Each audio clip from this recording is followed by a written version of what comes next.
Pop মানে pop or মানে rock itself মানে এটা protest song. আৰু সেইকাৰণে জুবিনৰ প্ৰত্যেকটো গানত এটা স্লেগ থাকে, স্লেগ চেটায়াৰ থাকে, গালি থাকে, সমালোচনা থাকে আৰু প্ৰতিষ্ঠিত ব্যৱস্থাটোৰ প্ৰতি বিদ্ৰোহ থাকে।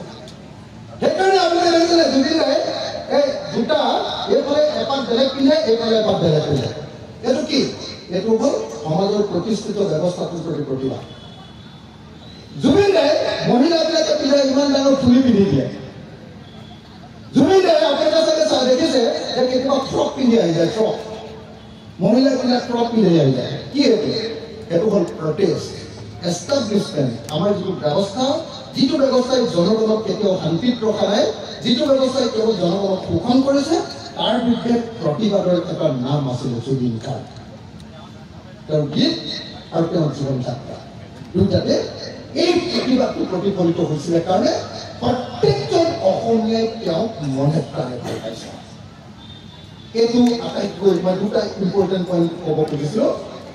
এটা কৈছিলোঁ যে জুবিন দাই অসমৰ সংগীতৰ ধাৰাটো আগৰ সুৰ প্ৰধান বা লিৰিক প্ৰধান সংগীতৰ পৰিৱৰ্তে মিউজিক প্ৰধান সংগীতলৈ পৰিণত কৰি পেলালে। নাম্বাৰ 1। নাম্বাৰ 2, সংগীতটো জুবিন দাৰ সংগীতটোৰ ভিতৰত ইটছেল্ফ মানে যেনেকৈ তাৰ ভিতৰত ৰক আৰু পপত যেনেকৈ প্ৰতিবাদ থাকে, জুবিন দাৰ সংগীতৰ মাজতো ভিতৰতে তাৰ প্ৰতিবাদটো সোমাই থাকে। আপোনালোকে দেখিছে চাগে তেওঁ কোনো কথাতে কেয়াৰ নকৰে। আপোনালোকে দেখিছেনে নাই? একদম আদম্য বিদ্ৰোহী। আৰু জুবিন দাই একমাত্ৰ মানুহ চাগে পৃথিৱীৰ ভিতৰতে চাগে একমাত্ৰ শিল্পী, একমাত্ৰ মানুহ চাগে যে একদম খোলা খুলিকে ক'ব পাৰে মই চেগুবাৰৰ বিশ্বাস। চেগুবাৰৰ মানে আপোনালোকে জানে চাগে পৃথিৱীৰ আটাইতকৈ ডাঙৰ বিপ্লৱীজন। সেই বিপ্লৱীজনৰ শিষ্য বুলি ক'ব পৰা শিল্পী ক'ত জন্ম হৈছে কওক? চবেইটো চৰকাৰৰ ওচৰত এনেকৈহে থাকে। অপেনলি কৈ দিব চেগুবাৰৰ মই বিষ্ণুৰাভাৰ শিষ্য, মই চাৰ্লিছ চেপলিনৰ শিষ্য। তেওঁ কৈ দিয়ে যে মই ছ'চিয়েল লেফটিষ্ট হয়। গতিকে মই ভাবোঁ যে জুবিন দা জনপ্ৰিয় হোৱাৰ মূল কাৰণবিলাক আমাৰ লোকগীত, জুবিন দা জনপ্ৰিয় হোৱাৰ মূল কাৰণবিলাক পপ আৰু ৰক। জুবিন দাৰ জনপ্ৰিয় হোৱাৰ মূল কাৰণবিলাক হ'ল তেওঁৰ জীৱন যাত্ৰাৰ সেই বিদ্ৰোহী চেতনা, জুবিন দাৰ গীতবিলাকত থকা বিদ্ৰোহী চেতনা। সেইকাৰণে যেতিয়া আপোনালোকে দেখিছে মানে আপুনি চাবলৈ ভাৰতৰ স্বাধীনতা সংগ্ৰামে আমাক জ্যোতিপ্ৰসাদ আৰু বিষ্ণুৰাভাক দিলে।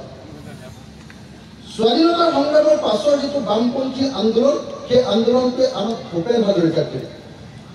তাৰপিছত 1991 চনৰ পৰা নতুন যিখন বিশ্ব আহিলে, যাক ইংৰাজীত নিউ লিবাৰেল এজ বুলি কয়, নিউ লিবাৰেল এজটোৱে আমাক তাক দিলে জুবিন গাৰ্গে। সেইকাৰণে 1992 চনত তেওঁ প্ৰথমখন কেছেট ওলাইছিলে নহয়। 1992 চনৰ পৰা 2025 চনলৈকে আজিৰ দিনটোলৈকে গোটেই অসমৰ সংগীতৰ যুগটোত জুবিন গাৰ্গৰ যুগ বুলি ক'ব লাগে। জুবিন গাৰ্গৰ যুগ। জুবিন গাৰ্গ কিমান ডাঙৰ মানুহ আপোনালোকে তাৰ পৰা বুজি পায়। মই আকৌ এবাৰ ক'লো যে জ্যোতিপ্ৰসাদ তেওঁ বেলেগ ধৰণে এজন মহান মানুহ, বিষ্ণুৰাভা তেওঁ বেলেগ ধৰণে এজন মহান মানুহ, ভূপেন হাজৰিকা তেওঁ বেলেগ ধৰণে এজন মহান মানুহ, আৰু একেদৰে জুবিন গাৰ্গো বেলেগ ধৰণে এজন মহান মানুহ। এই চাৰিজন সংগীতৰ কাণ্ডাৰী বুলি কৈ ক'ব লাগিব নহয়নে? সংগীতৰ কাণ্ডাৰী অসমীয়া সমাজে আমি পালোঁ। আৰু আপোনালোকে নিশ্চয় দেখিছে যে 1992 চনৰ পাছৰ পৰা কি হৈছে? নিউ লিবাৰেল এজটো অহাৰ পাছৰ পৰা কি হৈছে? অসমীয়া মানুহৰ মাজত মানে ইয়াৰে আহি কোম্পানীবিলাক আহিলে, চববিলাক আহিলে, অসমীয়া মানুহৰ মাজত দৰিদ্ৰতা বৃদ্ধি পাইছে। ল'ৰা ছোৱালীবিলাক বাহিৰত কাম কৰিবলৈ যাবলগীয়া হৈছে, মানুহবিলাকৰ অৱস্থা নাইকিয়া হৈছে। নতুন এটা অত্যাধুনিক যুগ এটা আৰম্ভ হৈছে। বেংগলোৰ, চেন্নাই এইবিলাকলৈ যাবলৈ আৰম্ভ কৰিছে। কিন্তু অসমীয়াৰ যিটো শিপাৰ সুৰ, সেইটো শিপাৰ সুৰ খেলিব পৰা নাই। সেই প্ৰত্যেকজন যুৱক যুৱতী আৰু মানুহক জুবিন দাই সেই শিপাৰ সুৰটো সদায় দি আছে। সেইটো এটা ইম্পৰ্টেণ্ট কথা। মই বেছি দীঘলীয়া কৰিব খোজা নাই, কিন্তু আমি সকলোৱে মনত ৰখা দৰকাৰ যে জুবিন দা এজন যুৱনায়ক।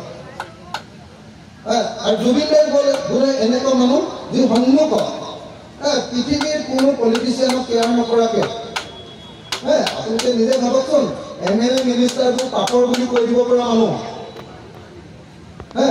MLA মিনিষ্টাৰবিলাক পাপৰ বুলি কৈ দিব পৰা মানুহে কাম নাই আৰু পাপৰত যেনেকৈ একো নাথাকে MLA মিনিষ্টাৰ পলিটিচিয়ানবিলাকৰো একো নাথাকে এই বুলি কৈ দিব পৰা মানুহজন কেনেকুৱা হ'ব লাগে